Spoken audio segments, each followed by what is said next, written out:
But we were pretty surprised to find concentrations that were pretty high. For example, amphetamine concentrations, ibuprofen, acetaminophen, caffeine, a suite of antibiotics. Those are all found in the surface waters in Baltimore.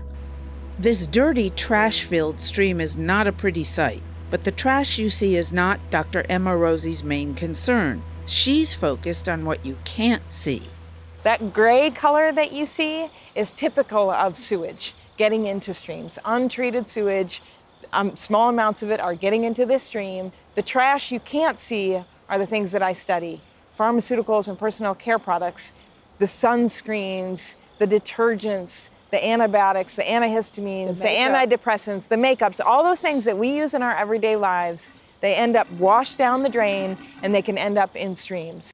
Dr. Rosie works at the Cary Institute in Millbrook, New York. She's an aquatic ecosystem ecologist, studying the health of our freshwater rivers and streams. That work brings her to Baltimore, Maryland. Dr. Rosie is part of a team working on the Baltimore Ecosystem Study, a long-term ecological research program. Here in Baltimore, researchers collect water from 8 different stream sites, and then they test it for metal, for chemicals, for personal care products, and for pharmaceuticals. The stream I brought you to today is Gwynn's Run. It's part of the Gwynn's Falls Basin, and it is receiving water from neighborhoods in Baltimore where there is infrastructure that is failing. So there's sewage pipes underground that are leaking. The sewage in these pipes are supposed to go to another river basin over to a wastewater treatment plant, but some of those pipes are leaking. And so what we find on any given day in this stream is residues of pharmaceuticals and personal care products associated with the sewage that's getting into this stream. So this stream has high concentrations of drugs in it on any given day. Dr. Rosie stresses Baltimore isn't the only place where sewage mixes with fresh water. She says she could do her work in just about any city in the country, especially cities where the pipes and infrastructure are more than 100 years old. But the ongoing ecological study offers an excellent opportunity to create a more holistic perspective on our waterways. Ben, I'm going to take a pharmaceutical sample.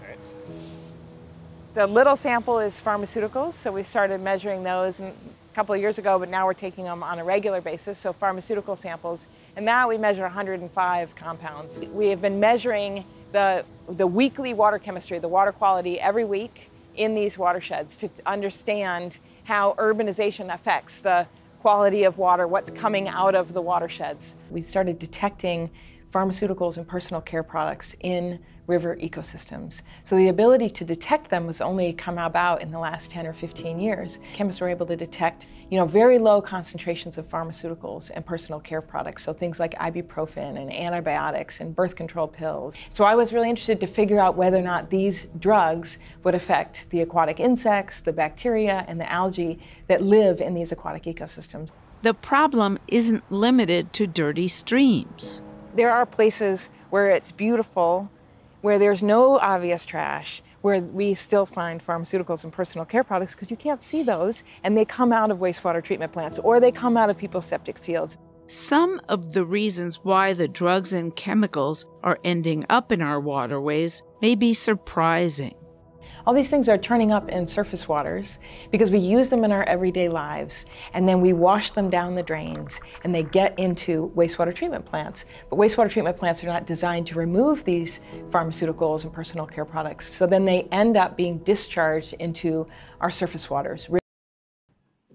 So that's just an introduction to the subject. Emma, why don't you join me? Emma Rosie did her PhD at Georgia. She was on the faculty at Loyola. And about a decade ago, she was scooped up before I got to the Cary Institute and joined our staff up there and is now a senior scientist. So Emma, thank you for coming. Let me see if this, okay. Oh, I can see over there. That's so much easier. So this is not a new problem, but can you tell me how big is the problem? Is it growing? Are we getting ahead of it? Yeah, well, thanks so much all for coming out tonight. I just want to say welcome and thank you so much. So this problem So we call these pollutants of emerging concern. We used to call them emerging pollutants, and then we realized actually it's that our concern is now new because we hadn't had the ability to detect these compounds until very recently, but we know that people have been using pharmaceuticals for a long time.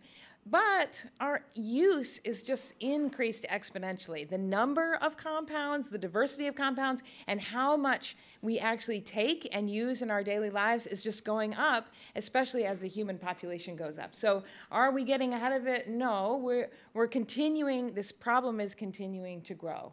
Right. And so it's both the number of compounds and the frequency of use. Yes, that's right. And the thing is, around the world, people have access to pharmaceuticals and personal care products, which is great. It's great that all around the world people have access to modern medicine to treat illnesses, to treat bacterial infections. The problem is that although we've exported a lot of our pharmaceutical know-how, we have not exported wastewater treatment plants and the technology for treating sewage around the world very well. And we'll get to whether and how they're regulated. The slide talks about that. But you know, what are some of the major pathways? We're going to see if this. Okay, technology. Can somebody move the slide forward one? Yeah. So what are some of the major pathways that these things get into the system? So as was talked about in the video segment that you saw, so there's a number of ways that drugs get into surface water. So the first one is drugs have to be manufactured. So they're manufactured somewhere, right? And when they're manufactured, because these are not in the US, so they're not regulated contaminants. And so a company that's manufacturing a pharmaceutical can wash their equipment down, and down the drain go the pharmaceutical residues from that manufacturing facility. And also it's important to remember that most of the drugs that we use are manufactured overseas. They're manufactured in India and in China, and there's not regulation. Well, there's not regulation here, and there's not regulation there. And so all the drugs that we use have to be manufactured, and that their residues are going into surface water. So some of the hot spots for pharmaceuticals being measured in the environment are in places where they're manufactured. So the highest concentrations are in places where the drugs are being made. I always like to talk about the fact that, you know, Michael Pollan made us all think about where our food comes from, and we don't think about where our drugs come from. Like if you go to the pharmacy and you want to know, like, well, were these manufactured in New York State, or were they manufactured in China? Or there's no way. They don't have any information on the bottles. We don't know that. And, you know, 15, 20 years ago, we didn't know that about our food either. And so it's something that we could be a little bit more conscientious about. So the manufacturing is the first one.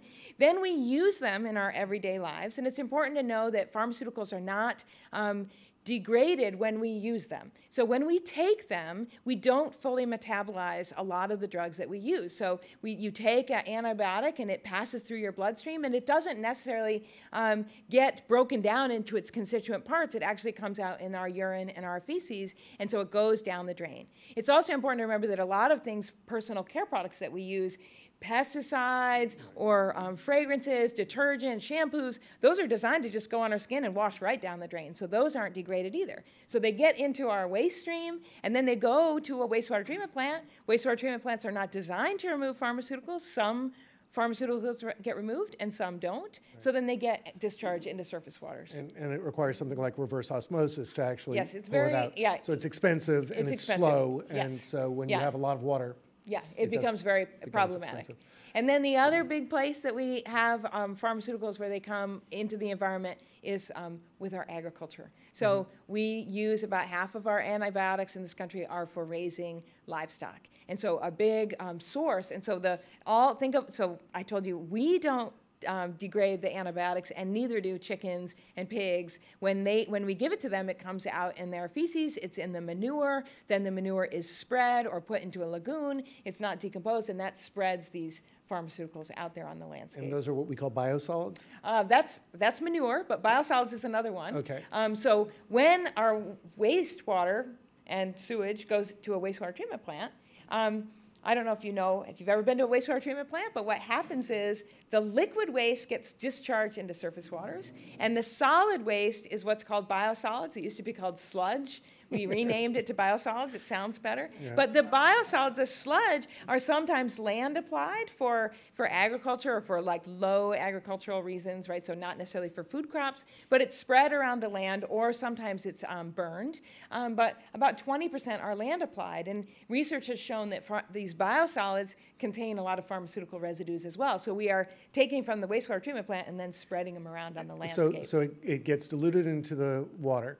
It gets consolidated into the wastewater treatment plant. We then take distill it and spread it out over the land so it can get back into the water again. Yeah, all right. That's right. That's and I love, the internet is so wonderful. About 1,200 tons a day in New York City of biosolids are produced from the wastewater treatment. Yeah. So that's one city. Right. Right. Yeah, we produce a lot. There's a lot of that going on. Yeah. Right. Okay, so we're throwing this stuff down the toilet. We're eating it, and it's going down the toilet. We're applying it to our fields. What's the impact?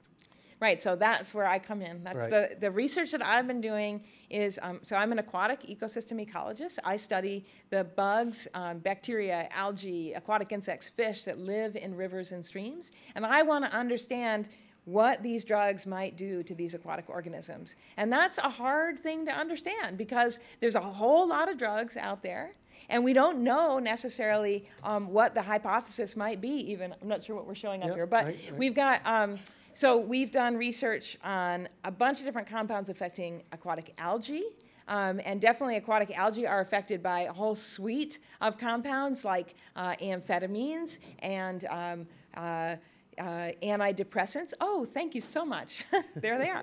And the active ingredient in Benadryl can affect the primary production or the algae that live in streams. So, but the thing is, what's hard as a scientist is if you do a research, you go and look on the internet or in a library of scientific articles, and you sort of ask the question, does Benadryl affect algae? The answer is no one has any idea. No one's ever done any of this kind of research. And so all the research that we do tends to be pretty groundbreaking because no one's even asked this question, because no one thought that algae would be exposed to compounds like Benadryl, but we know that they are. And where do you do the research? Yeah, so we do the research. We have a couple different things that we do. One, we try and do things in the field if possible, but that's really hard because the stream I showed you in Baltimore in that video is got lots and lots of different drugs in it. So if I want to understand what the effects of Benadryl are on the algae in that stream, well, there's Benadryl and there's amphetamine and there's sunscreens and a whole bunch of other things, not to mention nutrients and road salt and all these other pollutants in that stream. So I need to isolate that one compound from all the rest. And so what I've done at the Cary Institute is I've built an artificial stream facility. So we have an old greenhouse, and I built 20. They're like big, huge bathtubs with an island in the middle, and the water goes around. And I put in rocks with algae and bacteria and aquatic insects, and then I expose them to drugs, and I see what happens. Yeah, it's not common for a research institute like ours that does ecology to have a DEA license for cocaine, right? Right. And it's really kept under lock and key. And so we do research to try and understand all different types of drugs and how they affect. Because in Baltimore, you were finding. Yeah, so we did research on amphetamine. We found a high concentration of amphetamine, and so then we did a study to try and understand how amphetamines affect algae, and it's really interesting that aquatic algae, bacteria, and aquatic insects were all affected by low concentrations of amphetamine that match what we found in streams in Baltimore. But in reality, they're living in a toxic soup, right? So how does one square the, wanting to be a good scientist, 20 streams, controlled studies, you have half of them tested, half of them not, nicely controlled. You get the results for, amphetamines. But there's also, personal care product residues, there's antihistamines, you mentioned birth control pills. So how does one sort of start looking at the toxic soup issues? Well, it's a great question. These complex mixtures that we have, we are really only just starting to figure this out because it's really hard to understand how, well, if you have 20 different drugs or you have 100 different drugs, and it's something like 1,400 pharmaceuticals are on the market today, and that doesn't include personal care products. That's just the drugs that are that you need a prescription for. So 1,400 compounds, I only have 20 streams. I could be there for the rest of my life and 10 more lives to try and understand each combination of drugs. How many stream facilities are there in the country? There's two Right. stream facilities, and then a third one that someone who worked at the Cary, two people that worked at the Cary are building a third facility. Right, so they can do research. there aren't even enough facilities to even spread this. the work out. That's right. That's All right. right, so how do you deal with the problem? Right. So, well, it's a good question. We have a lot more research we have to do to deal with these complex mixtures. One of the things that we're trying to do is to understand, well, what happens if we have one antibiotic and one antihistamine? Can we look at interactions of these drugs? So one way that we've tried to kind of to wrestle with this is to look at what we know about, if you go to the doctor and they want to prescribe you a new drug, what is always the first thing they ask you? What other drugs are you taking, right? So we know that these drugs have interactions. And so one of the ways that we're trying to handle this is to say, well, what are the known drug interactions? Can we use that within people as a guide, some guideposts for doing our research? And what are the impacts on these insects, or aquatic insects Right. and microscopic organisms? Right, so we found all different types of effects of these drugs. So with aquatic insects, we found some really interesting things. So aquatic insects live as larvae in streams, and then they emerge as adults, flying aerial adults. And so in our artificial streams, we put nets over the top of the streams, and then we expose the aquatic insect larvae to drugs. And then every morning, we go out and we go under the little net with this modified vacuum cleaner, and we can measure, we can suck up all the bugs that emerged out, and we can see how many came out of this stream versus this other stream.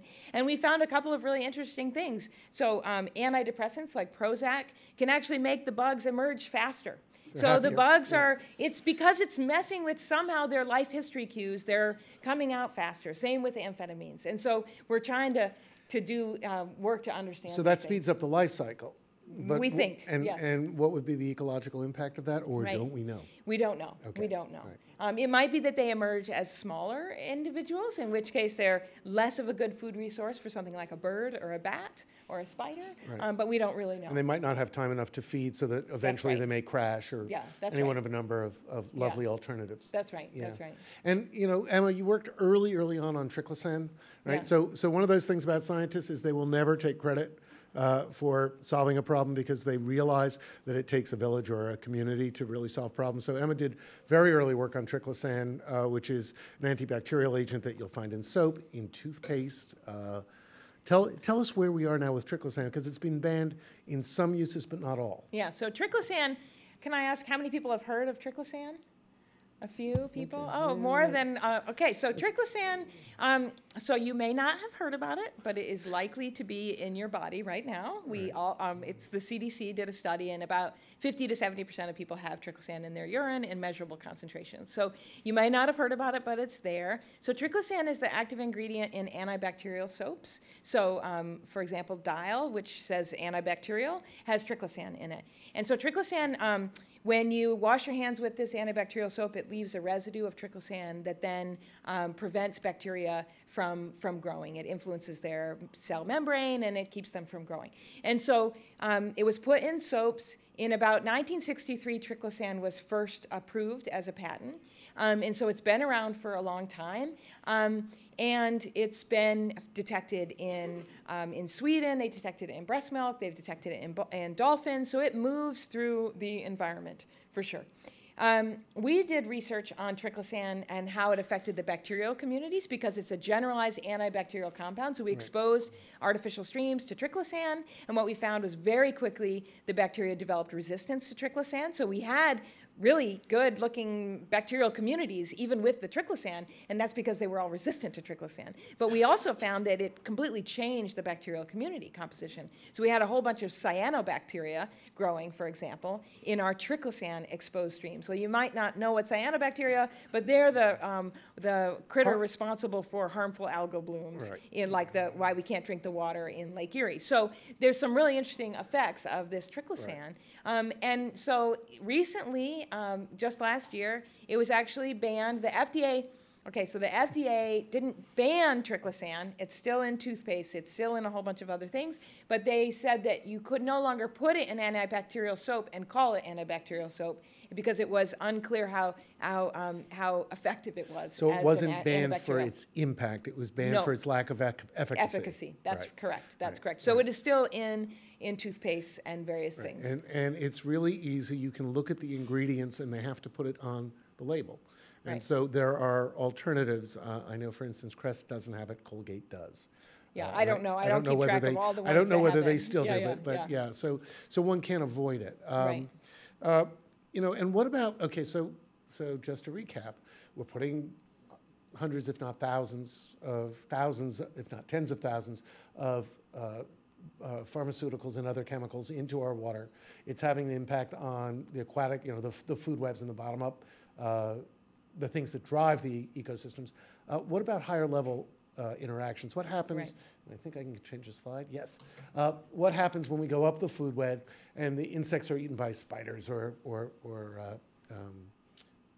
platypuses, I believe, Right. is the most recent paper. Yes. So we just had a paper come out. It was didn't time it this way, but paper came out 2 days ago, actually. So you maybe have heard about it because it's gotten some press. So we had a paper came out 2 days ago where we. This was work that was done in Australia, and I can give you a long reason of why we do it in Australia, but it would be analogous to here. So we went to a bunch of streams in Australia that we knew had wastewater treatment effluent being discharged into the streams. We collected aquatic insects from those streams, and we then ran those samples. So we collected the aquatic insects, put them in little vials. They actually went on a nice trip to the Cary Institute for a while, and then we sent them to Sweden. So the person who runs the chemistry is in Sweden. So it's an international team of scientists working on this. And so my colleague in Sweden looked for 98 different pharmaceuticals in the aquatic insect tissues. And we used this LC mass spec, very sensitive technique. And what we found in these aquatic insects. Liquid chromatography, mass spectrometry. Yes. Right? Yeah. May not mean anything more, but Yeah. at least we can get past the acronym. Yeah, so, Right.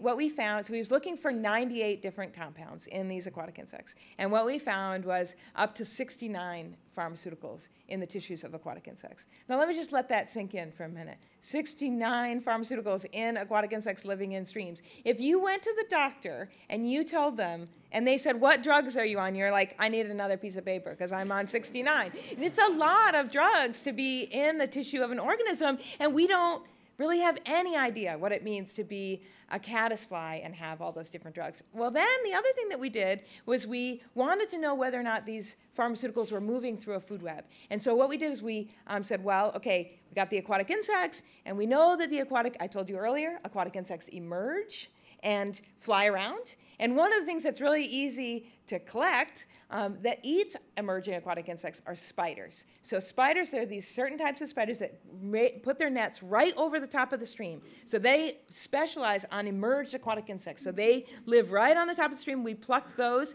They got to go to Sweden as well. We ran their samples. They were killed before they went to Sweden. Yes, they were dried unfortunately, yeah. specimens. But Right. they went to Sweden, and so we got about 65 pharmaceuticals in the spiders. So what that shows is that these pharmaceuticals are in the water, they're in the aquatic insects, and when the aquatic insects emerge, when the spiders eat them, they are getting those those pharmaceuticals, and they're showing up in the tissues of spiders. Now, why is there a picture of a platypus and a trout on that slide up there? Because in Australia, where we did this research right around Melbourne, one of the major consumers of aquatic insects in the streams where we work is a platypus. So for those of you who don't remember, you maybe learned about them when you were a kid and haven't thought about them since then. They're an egg-laying mammal. They're a monotreme. They've got that little bill, and they use that to scrape the bugs off of rocks. So it's like this really cool thing that they use to get bugs off of rocks in streams. So, and then they have these little cheek pouches, and they stuff them full of aquatic insects.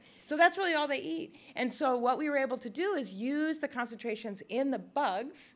We know what the concentrations of drugs are in the bugs. We know how much a platypus has to eat on a daily basis. And then we can do a little math. We make this model, and we can figure out how much of a human dose a platypus would get from eating aquatic insects of a pharmaceutical. So And for, the answer is? So for antidepressants, it's about 50% of a human dose that the platypus would eat from eating aquatic insects in the streams. The trout was less, but this really gives us some perspective. Like I never actually have seen a platypus in the wild. We didn't collect any platypus, but it's the ability to do this model gives us some perspective on what these concentrations in the bugs might mean for organisms. Emma's evil twin works on wildebeest and hippos in the Masai Mara in Kenya, looking at the way in which nutrient loading happens when hippos poop and wildebeest die. But Emma's really figured out that furry mammals are a good way to get attention. It's not my evil twin, it's myself. Yeah, I work on was two joking. things. And there are several Emma Rosies working at the Cary Institute. My background is in wildlife ecology, so it's always nice when staff at the Cary Institute have something to say about vertebrates. So before I go on to some of the things we can do, so who funds this work and who regulates this stuff? Right.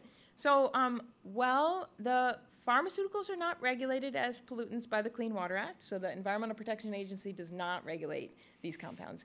We have a list of priority pollutants in the U.S., and pharmaceuticals are not on that list. So, and as I told you, there are 1,500 pharmaceuticals plus all the personal care products. If you think about all the wide variety of sunscreens, of insect repellents, of all these different things, there's a whole lot of stuff out there. The EPA is not currently regulating it, so that falls through the cracks. FDA?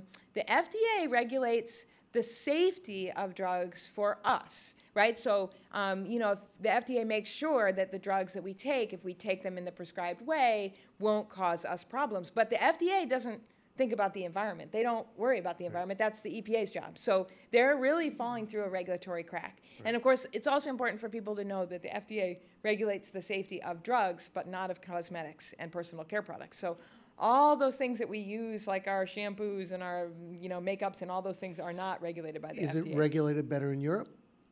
Because they tend to It's regulate a little bit better in Europe. It's a little better. I don't know all the rules in Europe about these compounds, but they definitely in Europe have been thinking about this a little sooner than we have, and they're doing a little bit better job. And that's part of what drives your collaboration. Yes, that's right. Which gets us to the next question. Who's funding this? Well, so the work in Australia that I did was funded by the equivalent of the National Science Foundation in Australia. So the Australian Research Council funded that research. The work, my collaborator in Sweden has various funding sources as well. In the U.S., it is hard to fund this research. What about the National Science Foundation? Don't they fund science? Right. So there is the Division of Environmental Biology at the National Science Foundation does not fund work on contaminants because contaminants are under the purview of the EPA.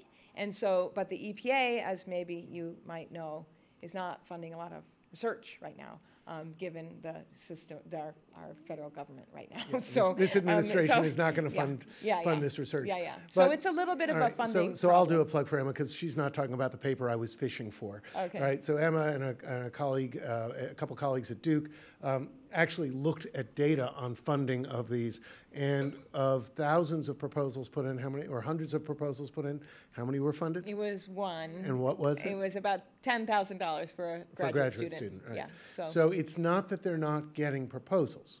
Right. They're getting proposals and they're saying, no, this isn't our purview. It's not really science. Right? This is the EPA and toxics, and they should be doing it.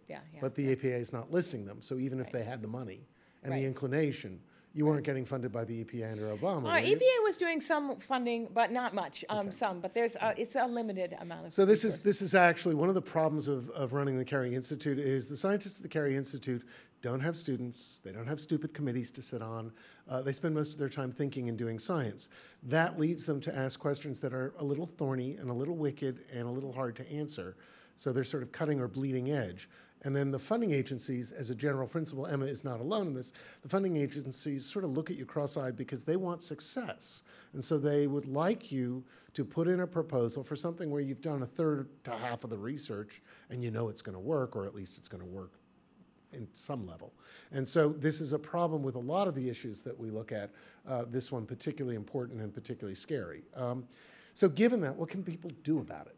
Yeah, so, well, the thing is about this issue is although it's maybe you've all heard about this issue already, but if you haven't, sometimes it's a little bit, hard to learn about. Like I'm telling you about contaminants you didn't even know were an issue, things that you'd never heard of before, and they're in the water and they're having effects on aquatic ecosystems. But the great thing about this issue is this is a problem from us, and so therefore there are solutions that we have, right? So these things that we use in our everyday lives are causing a problem in the environment because they're getting into the environment. So we have a couple ways that we can, there's a solution to these problems. The first is we can reduce how much we we could reduce how much we use. Right. Of course, not with medicines that are like keeping you alive. I'm not suggesting that, but there's a whole lot of personal care products that we use, and we use a lot of them, and maybe people can be, think twice before they, whatever, slather on, or use twice as much detergent. It doesn't actually get your clothes any cleaner. They don't get twice as clean.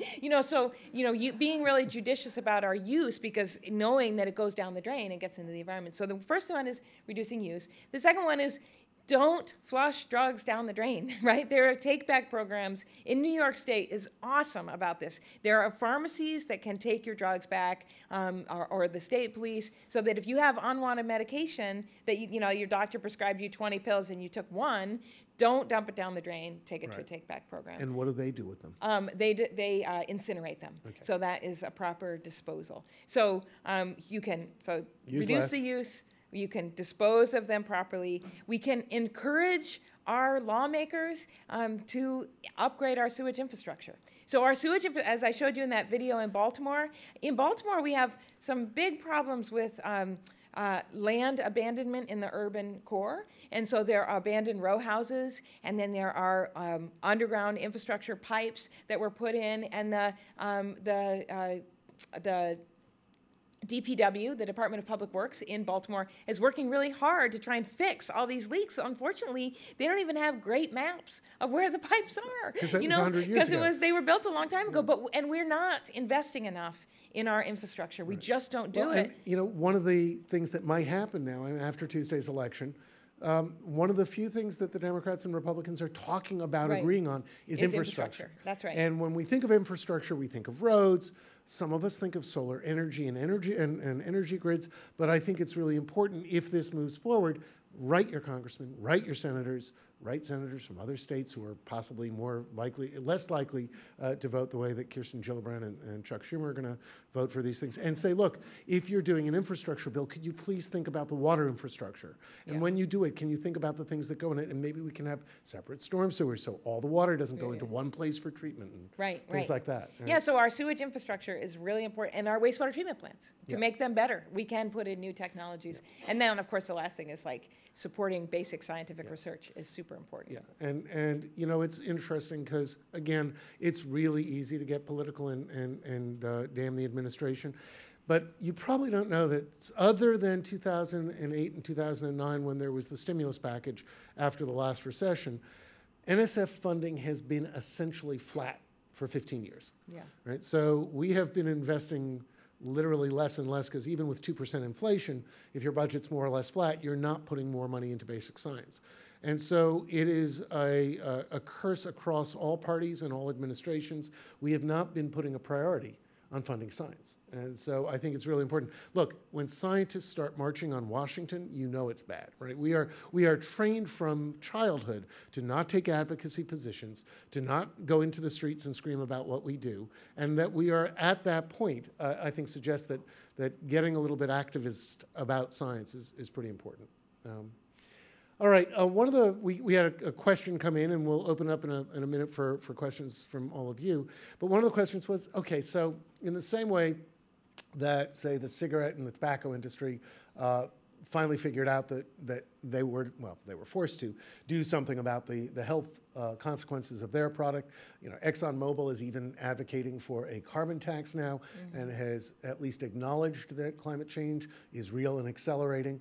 What have the companies, the chemical industry, done to start address this problem? Have they acknowledged the issue? Are they funding it? What are they doing? Well, I don't really know, because I'm not in that industry at all. So I'm only speaking from an outsider, my perspective. Okay. I haven't seen a lot of research being supported by the pharmaceutical industry, not that I know of at all. Right. I do know that there is work, especially in Europe, on trying to make drugs more biodegradable so that when they do get released into the environment that they will break down. So has been trying to do research to try and think about, well, we know that these are going to end up in the environment. How do we make them degrade more? So there's been some research on those kind of issues. So that's sort of parallel to what we did in the 60s after Silent Spring. So how many people, when I say Rachel Carson, right? This is, oh good, this is better than Triclosan. That's good. So Rachel Carson wrote Silent Spring at the end of the 50s, and it really accelerated our understanding of the need to ban certain kinds of products. And so things that bioaccumulate particularly, and so go up the food chain, so DDT and PCBs and things like that. Is that the sort of parallel for what they're trying to do in Europe, is find out which drugs are more likely to biodegrade? Yeah, so that's as far as I know, but I don't see a big groundswell in the industry of thinking about the environmental consequences. But I'm hoping that research that I'm doing and the others are doing to try and indicate that, hey, you know, these are getting out in the environment with ecological consequences, and now we have this new study to show that they're moving into the food web. We really need to think about what we're putting out there and what the consequences might be. So there's a product that uses thyme oil instead of Triclosan as a bio agent. Is natural necessarily better? Well, we also had another paper come out this week. So a different paper came out, and I've been busy this week, where we exposed, at the Cary Institute, we're really interested in insect repellents because a lot of people use insect repellents to keep them safe from mosquitoes or from ticks. And you know, many of us use them. And so I had a student who came to visit me from Brazil. He came as a visiting scientist from Brazil. And it was right during the Zika outbreak. And he said, Emma, I know you work on these emerging contaminants. Do you work on insect repellents? Because they're flying off the shelves in Brazil and everyone's using them and it gets washed down the drain. And I said, no, I've never done anything with that, but we should do something. But you're welcome to use the stream, right? And so we did an experiment where we exposed salamander larvae actually to 2 different types of insect repellents. One insect repellent that contained DEET, which probably many of you have heard of, and another insect repellent that contained picaridin, which maybe you haven't heard of. Picaridin is a naturally derived from, I think, geranium is where it comes from. So it's like a natural thing, but it's, you know, there are a lot of compounds that are naturally derived that have potent biological effects that we can talk about. Which is why we use them. So, but it turned out that when we exposed salamander larvae to these insect repellents at very low concentrations, the ones that were exposed to DEET, nothing happened to them. They were fine, didn't show any evidence of effects. But the one that were exposed to picaridin, after 4 days, they started showing more tail deformities, and then after 25 days, about 65% of them had died relative to the controls. And so they were very sensitive to this insect repellent. The other thing that we did in this experiment is we exposed mosquito larvae. So mosquito are insects, their larvae are aquatic, and they live in ponds where salamanders live. Salamander larvae are like the tigers of these ponds. They eat mosquito larvae like crazy. So the salamanders are sensitive to this compound. They eat mosquito larvae. We expose mosquito larvae to this compound, no effect. So mosquito larvae don't care at all. So what that suggests is this like potential feedback where we use these insect repellents because we don't want to have the mosquitoes bite us. It washes down the drain, it gets into our subsurface, it potentially goes into a pond. In the pond, the salamander larvae are super sensitive, their populations might go down. They eat mosquito as larvae, so now there's potentially more mosquitoes. So we haven't done all that research, but we're really interested to understand that. So it's a complex interaction in the food web. That's right. And the take-home message is just because it's, quote, natural does not mean it's, quote, better. Right. All right, so we've got about 20 minutes to go, and I could do this for another 20 minutes. Any of you who know me know that would not be a problem, but I'd much rather have you ask your questions. So there are, I think, microphones. Are there microphones going around? Otherwise, yes, there are. Otherwise, we can just repeat questions. So, I just had a question about, you didn't discuss antibiotics, which obviously have a very leverageable effect on pathogens. Yeah, so I have done research on antibiotics. Thanks for that question. Antibiotics are also found out there in surface waters, and we've done some research on antibiotics where, and others have also been doing some really great work, and show that even low concentrations of antibiotics out there in the environment, bacteria can develop resistance to antibiotics. This is a concern for human health. We want to maintain our antibiotic arsenal for use so that we can treat illnesses. And yet, if we discharge them out into the environment and then we have antibiotics in the environment, bacteria can then develop resistance to these antibiotics, and if those bacteria are pathogens, that can like feed back and have human health consequences. And for sure, coming out of our wastewater treatment plants are antibiotics. And we have found, so we, when we worked on Triclosan, that's not an antibiotic, it's an antibacterial, but we found, we went and took samples in the Chicago Sanitary Canal, and we found the first evidence of Triclosan resistance in the environment. We know that there's Triclosan resistant bacteria in hospital drains and in hospitals, but we found it in the river sediments as well. And that is very concerning because when bacteria are resistant to Triclosan, they can also be resistant to other drugs like tetracycline. And so you really don't want pathogens that might make us sick having antibiotic resistance. And we really need to protect our antibiotic arsenal and not spread them into the environment. Does this suggest that the hand sanitizer that people use all over the place is maybe a counterproductive idea? So hand sanitizer is a different thing. Okay. So hand sanitizer is alcohol, right? And it's like a direct killing of bacteria on your hands. The antibacterial soaps is a residue that stays on your hands and is going to kill the bacteria over time and washes down the drain. If you get alcohol on your skin and then wash it down, this is not going to, I mean, no big deal. No big deal. Okay. So I'm not, I don't want to endorse, or I don't know because I don't do research on whether or not how effective hand sanitizer is. Right. But it's not necessarily contributing to the problem. It's not going to have the same ecological impact. That's right. Okay. That's right. Other questions? Oh, there's one over here. Okay. Oh, sorry. Yep. Oh, sorry. Oh. Sorry. You have a question too? So you're next. Good. Hi.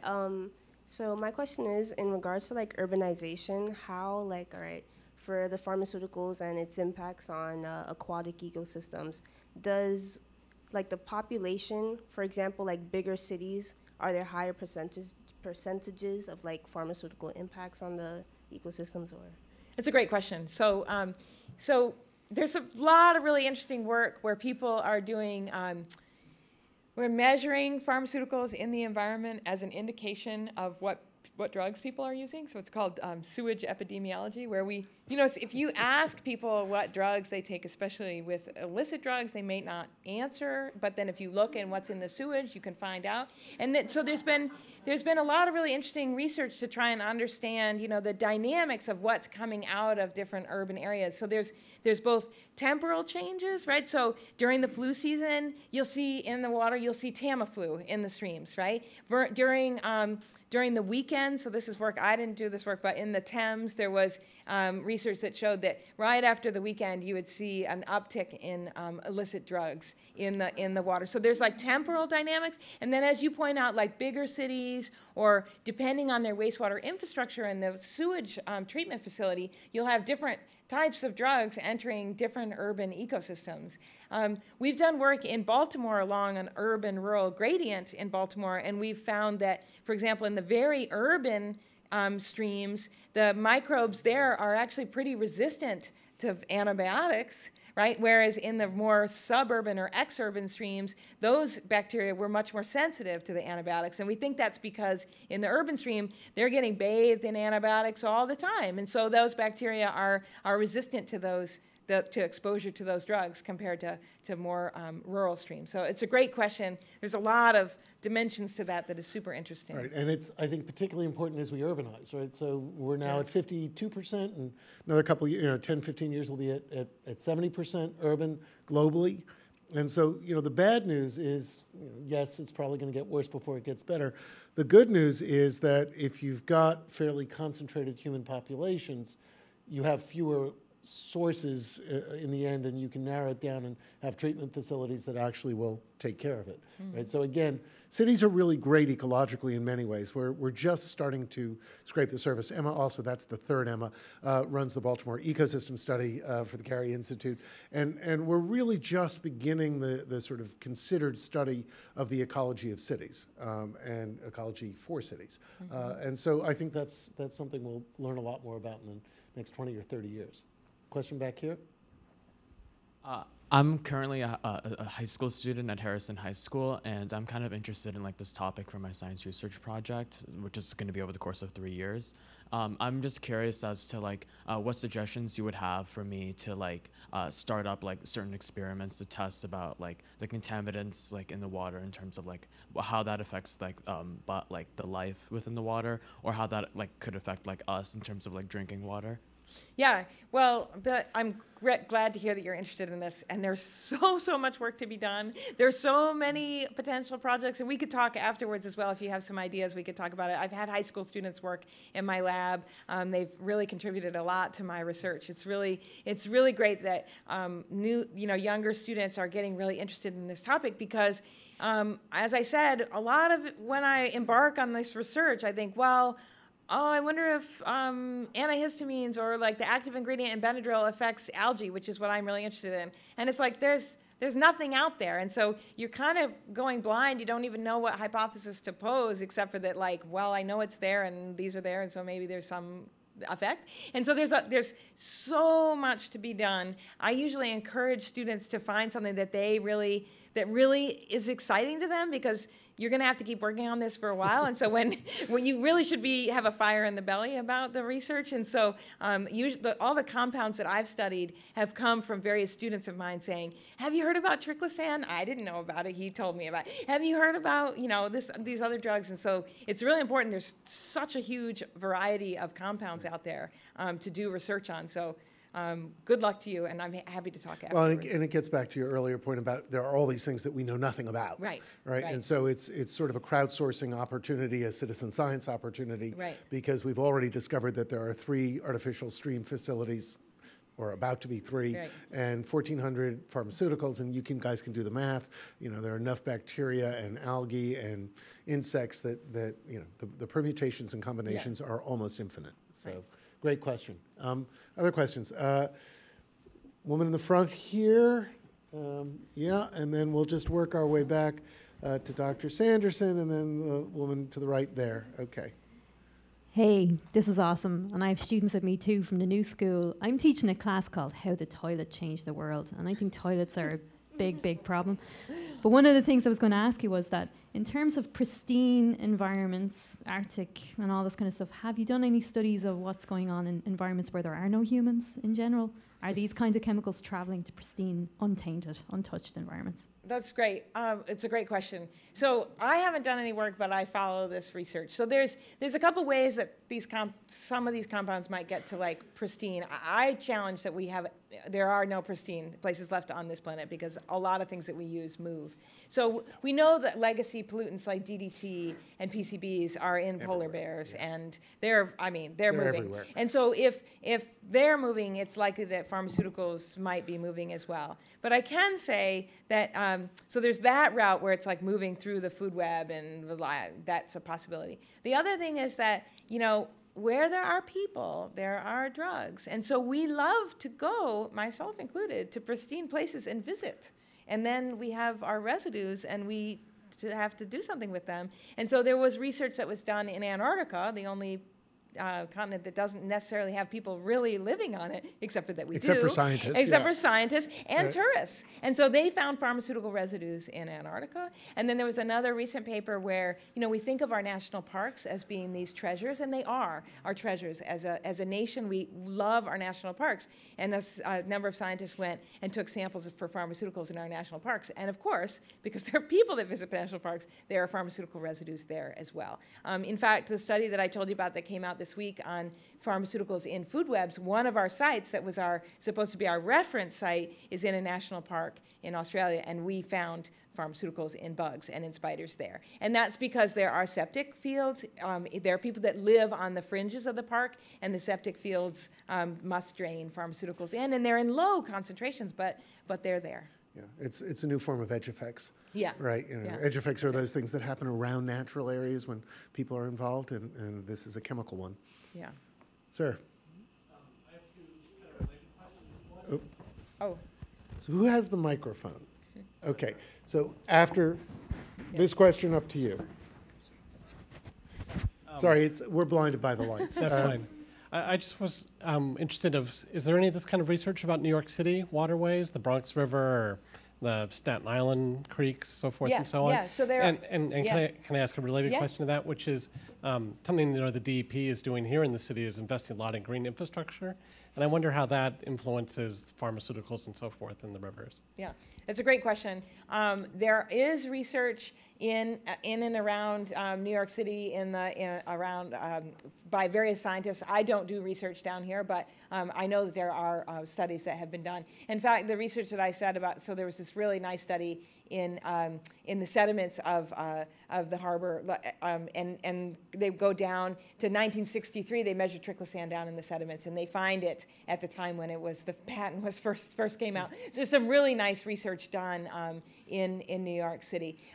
Your other question about green infrastructure is a great one. I don't really have a good answer, except for that we do know that if we can slow down water in a lot of ways, either in wetlands or in green infrastructure, we can slow water down, and we can let the bacteria and the soil and the microbes chew away at it a little bit, that other contaminants can get removed. I don't know whether or not people are looking at pharmaceuticals in green infrastructure. It would be great. I suspect that they are. It's just not what I work on, but I suspect people are doing that. It's a great question. Okay. I have a question in the back, and then woman here in the, is it a yellow shirt? But yes, and then do you have Speaking of solutions, you mentioned sewage treatment, and also the fact that reverse osmosis, which is a treatment but quite expensive, but also that a lot of these chemicals are not being captured. Can you tell us anything about the current technology in terms of sewage treatment? So I'm just going to repeat the question because it wasn't really miking you very well. So what are the new technologies and the emerging technologies for treatment of these issues? Yeah, I should know that I am not a sewage treatment plant engineer, so I don't really know, except for that I can say that I think there's a lot of really exciting work being done because, I might be telling some of you this for the first time, but people that run sewage treatment plants and design sewage treatment plants are very well knowledgeable of this issue, and in particular in Europe, and so they're working on developing new technologies, and it's beyond my expertise to talk about what is happening. But there are some really exciting things, so I will tell you one little story that I like to talk about with wastewater treatment plants, which is that there's a wastewater treatment plant in Canada that upgraded their facility. They're a source to Lake Erie, and they upgraded their facility to deal with nitrogen pollution. So they added tertiary treatment for denitrification, which is a removal of nitrate to gaseous ends so it goes off. So they upgraded their wastewater treatment plant to deal with nitrogen, and it cost a lot of money, and they did that. At the same time, so the treatment water gets discharged into a river that then goes into Lake Erie. Before the wastewater treatment plant was upgraded, a group of scientists were studying the fish in that creek, and they found a number of fish were intersex. So that's when, due to endocrine disruption, fish, this is not a normal thing with fish, but that they have both the male and female body parts, sex organs in them. So there was a number of intersex fish, like 70 to 80% of the fish were intersex below this wastewater treatment plant. Then the treatment plant upgrades their technology to deal with nitrogen, and scientists go and they looked at the number of intersex fish after the treatment plant went in, and after 2 years, the number of intersex fish started to go down. And so what to me that tells us is that it's like these co-benefits, right? So if we can upgrade our treatment technology to deal with one thing, we might get some more bang for our buck and deal with other things as well. Because if we treat our waste as well as possible, then we can treat a number of different compounds. And it's always going to be the case that new drugs are going to come on their market. New things are going to be popular. And if we're always trying to deal with the next new thing, we're going to have problems. But if instead we do a really good job of treating our waste before we discharge it, then we're going to solve today's problems and potentially future problems as well. Ma'am. Hi. Can you hear me? Yep. I'm wondering if you have recommendations for water filtration for drinking water. Earlier you mentioned reverse osmosis can filter out pharmaceuticals, I believe. Do you know if they also filter out the antibiotics and other things being found in drinking water? Yeah, so if you live in New York City, your drinking water is very, very good. So there's been, the New York Department of Health did a study a number of years ago, 10 years ago or something, and they took water from the drinking water reservoirs in the Catskills, which is where the drinking water from New York comes from, and the residues of pharmaceuticals are pretty much they are not there. Which is great news for many people in New York. Because we get, in New York City, get the water from a place where there aren't any people. Remember I told you where people are, that's where the drugs are. So there's a lot of people here, but we get our drinking water from somewhere else. So that's a positive thing. The technology, again, I am not an engineer of water filtration, and I would be speaking out of turn if I told you what I think is the best technologies, because I don't really know. Activated charcoal can remove some compounds. But the other thing I want to remind you is that if it's in drinking water, it's probably in extremely low concentrations, right? So in the nanogram per liter. And that many of these drugs, the FDA does protect us to take milligrams, 1,000 milligrams of a drug. So you're talking about a really low concentration in our drinking water when in our daily lives, we are potentially exposing ourselves just on our hands and in our food, to potentially much higher concentrations. Now, I'm not saying we shouldn't worry about our drinking water, because we should.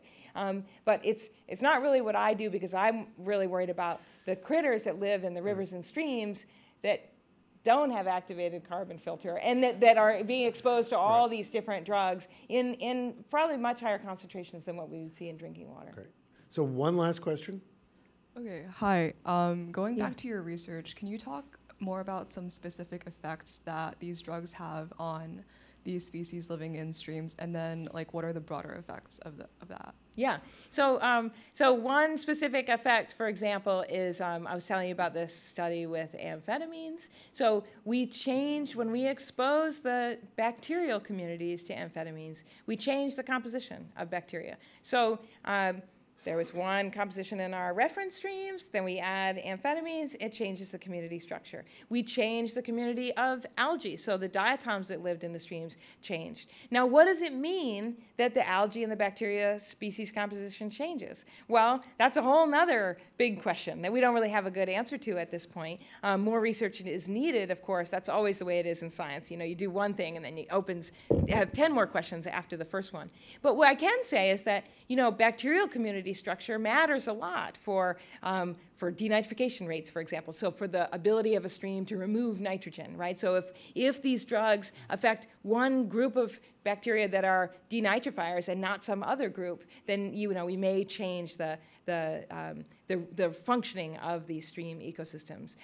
So that's one example where we fundamentally change the composition, who was there at a microbial level, and then we have to the next step is to try and figure out what it might mean. So I always say, if I were giving this as a lecture, I always say that we've just started scratching the surface of this. There's so much that I feel like I don't understand about this, and I've been doing research on this for many years. I feel like we do know some things, that these drugs have the capacity to affect a bunch of different organisms, and they're biologically active, but what the consequences are, there's so much more to learn. So we have 7 seconds till we stop streaming. So that was brilliant. Thank you so much, Emma. Yeah. Thank you all for coming. Let me just do 2 things. We'll stop streaming, but for you guys who are here, I want to first plug our website, caryinstitute.org. There is a CAREY Institute. That's a whole nother discussion. But if you want to know more, you can go there. Hit our scientist, hit Emma's webpage, and there's a publications list. Many of the publications are downloadable, and if there's something you want and it isn't, you can email Emma or me or anyone, and we can get you a copy. The other thing I want to do is say this was great. There are several things I love about this audience. Number one, our median age up in Millbrook is probably about double what it is in this audience. And having younger people in the audience is really fantastic, and seeing the energy and the interest is really important. The other thing is I want to put a plug in for our next two, Cary in the Cities. On February, yes, that's the next one. February 6th at 7 p.m., Drs. Timon McPherson, and Stuart Pickett are going to be talking about resilience and why ecology matters in urban environments. Stuart is one of the fathers of urban ecology. I can't say it any other way. And Timon is a rising star in urban ecology at the New School and is a research fellow at the Cary. And I am sure, knowing the two of them, it will be a fascinating discussion. And then in the spring, in April, on April 4th, also at 7 p.m., we're going to celebrate April as Lyme Awareness Month, and Dr. Rick Osfeld, who's been studying the ecology of Lyme disease for the last 25 years, is going to be talking about the ecology of Lyme disease and answering the question, can we kill enough ticks to reduce the incidence of Lyme and other tick-borne disease? For those of you who spend any time out in the forests, I'm sure it will be of interest. I urge you, tell your friends about this. We're trying to build an audience, and thank you for being part of our first experiment. Thank you.